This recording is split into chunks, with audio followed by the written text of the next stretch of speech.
Assalamualaikum warahmatullahi wabarakatuh. Kami dari kelompok 7 ingin mempresentasikan makalah kami yang berjudul Hubungan antara konseling dan psikoterapis. Baik, kami akan menjelaskan apa itu hubungan antara konseling dan psikoterapis. Assalamualaikum warahmatullahi wabarakatuh. Perkenalkan, nama saya Ilmas Abdul Aziz, pemateri dari kelompok 7. Di sini saya akan membacakan isi makalah kami, yaitu pertama, definisi konseling. Konseling secara etimologi berasal dari bahasa Latin, yaitu consilium, dengan atau bersama, yang dirangkai dengan menerima atau memahami. Dalam bahasa Anglo-Sakon, istilah konseling berasal dari selan yang berarti menyerah atau menyampaikan. Selain itu, konseling memiliki banyak definisi yang dijumpai dalam berbagai literatur, antara lain yaitu Tolbert dalam Crichton 2004 10001. Yang kedua yaitu Edwin Lewis 1970 dalam Abimanyu dan Manrihu 1996 ayat 9.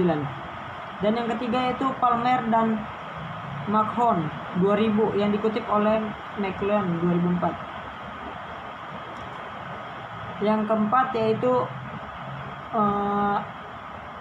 Pietrovesa, Leonard dan Hoase 1978 yang dikutip oleh Mapiare 2004. Selanjutnya yaitu ciri-ciri pokok konseling. Konseling menuntut dilaksanakan oleh secara konselor yang profesional dan menangani konflik-konflik, kecemasan masalah yang berkaitan dengan keputusan-keputusan pribadi. Kedua, konseling melibatkan dua orang atau lebih yang saling berinteraksi dengan jalan mengadakan komunikasi langsung maupun tidak langsung. Yang ketiga yaitu model interaksi. Dalam konseling tidak terbatas dalam dimensi verbal saja, tetapi juga telah dikembangkan model interaksi konseling nonverbal. Yang keempat yaitu interaksi antara konselor dan klien berlangsung dalam waktu yang relatif lama dan terarah pada pencapaian tujuan. Yang kelima yaitu tujuan dari proses konseling adalah terjadinya perubahan pada tingkah laku klien. Yang keenam yaitu konseling merupakan proses yang dimensi. Yang ketujuh yaitu konseling didasari oleh penerima konselor secara wajar tentang diri klien. Dan yang ketiga yaitu tujuan konseling.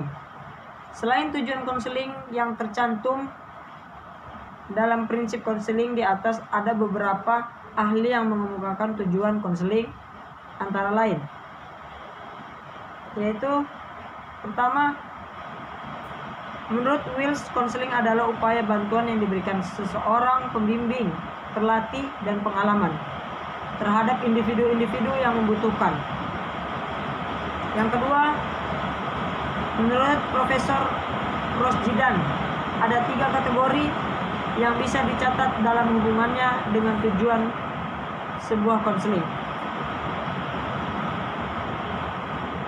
Tujuan khusus ini meliputi yaitu merubah tingkah laku yang terganggu, mempelajari tingkah laku yang terganggu, mencegah problem-problem.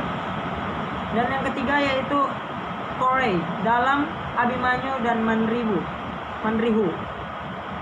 mengelompokkan tujuan-tujuan konseling menjadi 9. Pertama yaitu regenerasi kepribadian, menemukan makna dalam hidup, penyembuhan gangguan emosional, penyesuaian terhadap masyarakat, pencapaian aktualisasi perwujudan diri, peredaan kecemasan, penghapusan perilaku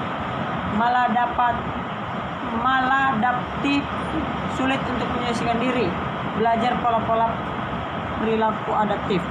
Dan yang keempat yaitu Scherzer dan Stone dalam Abimanyu dan Manrihu membuat pengelompokan yang lebih sederhana mengenai tujuan konseling, meliputi perubahan perilaku, kesehatan mental yang positif, pemecahan masalah, keefektifan pribadi, dan pengambilan keputusan.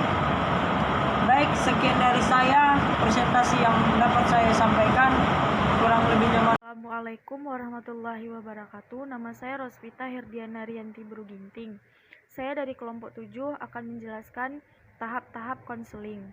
Yang pertama, membangun hubungan. Tujuan dari membangun hubungan dalam tahap pertama ini adalah agar klien dapat menjelaskan masalahnya, keprihatinan yang dimilikinya, kesusahan-kesusahannya, serta alasannya datang pada konselor. Yang kedua, identifikasi dan penilaian masalah. Dalam tahap ini, konselor mendiskusikan dengan klien apa yang mereka ingin dapatkan dari proses konseling ini, terutama bila pengungkapan klien tentang masalahnya dilakukan secara samar-samar. Yang ketiga, memfasilitasi perubahan terapeutis. Memfasilitasi perubahan terapeutis. Dalam tahap ini, konselor mencari strategi dan intervensi yang dapat memudahkan terjadinya perubahan. Sasaran dan strategi terutamanya ditentukan oleh sifat masalah, gaya dan pendekatan konseling yang konselor anut, keinginan klien maupun gaya komunikasinya. Yang keempat, evaluasi dan terminasi. Dalam tahap ini, konselor bersama klien mengevaluasi terhadap hasil konseling yang telah dilakukan. Indikatornya adalah sampai sejauh mana sasaran tercapai, apakah proses konseling membantu klien atau tidak. Tahap ini ditutup dengan terminasi. Dalam terminasi, konselor bersama klien menyimpulkan semua kegiatan yang sudah dilalui dalam proses konseling. Selain itu, konselor dapat membuat kemungkinan tindak lanjut terjadinya proses konseling kembali ataupun memberikan kemungkinan referral pada pihak lain yang lebih ahli yang berkaitan dengan masalah klien. Selanjutnya saya akan menjelaskan definisi psikoterapi. Psikoterapi merupakan suatu interaksi sistematis antara pasien dengan terapis yang menggunakan prinsip-prinsip psikologi untuk membantu menghasilkan perubahan dalam tingkah laku abnormal dan memecahkan masalah-masalah dalam hidup atau berkembang sebagai seorang individu. Selanjutnya saya akan menjelaskan ciri-ciri pokok psikoterapi. Ada 3 ciri utama psikoterapi, antara lain yang pertama, dari segi proses, berupa interaksi antara dua pihak, formal, profesional, legal, dan menganut kode etik psikoterapis. Yang kedua, dari segi tujuan, untuk mengubah kondisi psikologi seseorang, mengatasi masalah psikologi, atau meningkatkan potensi psikologi yang sudah ada, afektif, kognitif, perilaku, atau kebiasaan. Yang ketiga, dari segi tindakan, seorang psikoterapis melakukan tindakan terapi berdasarkan ilmu psikologi modern yang sudah teruji efektivitasnya, atau data yang sudah diperoleh melalui proses asesmen, wawancara, observasi, tes, dan sebagainya. Di sini saya, Fadilatunisa, ingin melanjutkan penjelasan dari Vita tentang ciri-ciri psikoterapi. Ada dari beberapa definisi yang ada dapat ditemukan. Ciri-ciri psikoterapi antara lain, yang pertama, interaksi sistematis adalah suatu proses yang menggunakan suatu interaksi klien dan terapis. Yang kedua, prinsip-prinsip psikologis. Psikoterapis menggunakan prinsip-prinsip penelitian dan teori-teori psikologis, serta menyusun interaksi terapeutik. Ketiga, tingkah laku, pikiran, dan perasaan. Psikoterapi memusatkan perhatian untuk membantu pasien mengadakan perubahan-perubahan behavioral, kognitif, dan emosional, serta membentuknya supaya melayani kehidupan yang lebih penuh perasaan.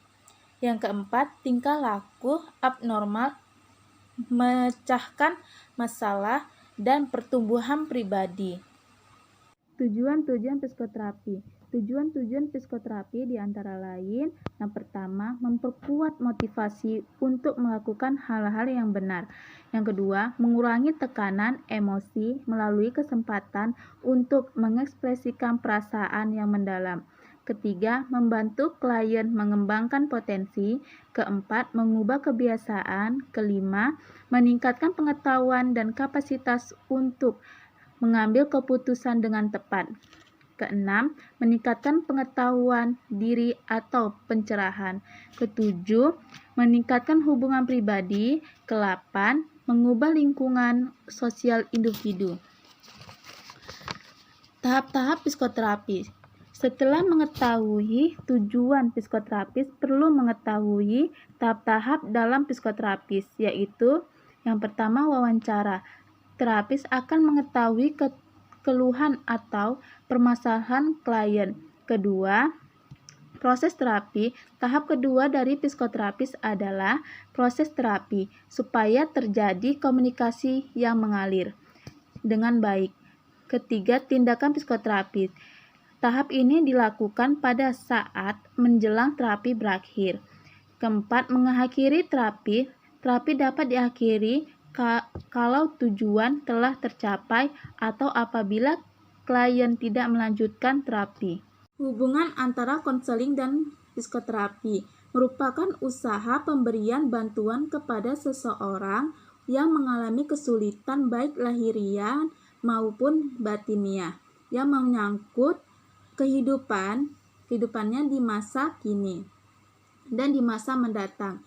Secara proses dan bertahap, bantuan tersebut berupa pertolongan di bidang mental dan spiritual agar orang yang bersangkutan mampu mengatasinya dengan kemampuan yang ada pada dirinya sendiri maupun dorongan dari kekuatan iman dan takwa kepada Tuhan Yang Maha Kuasa.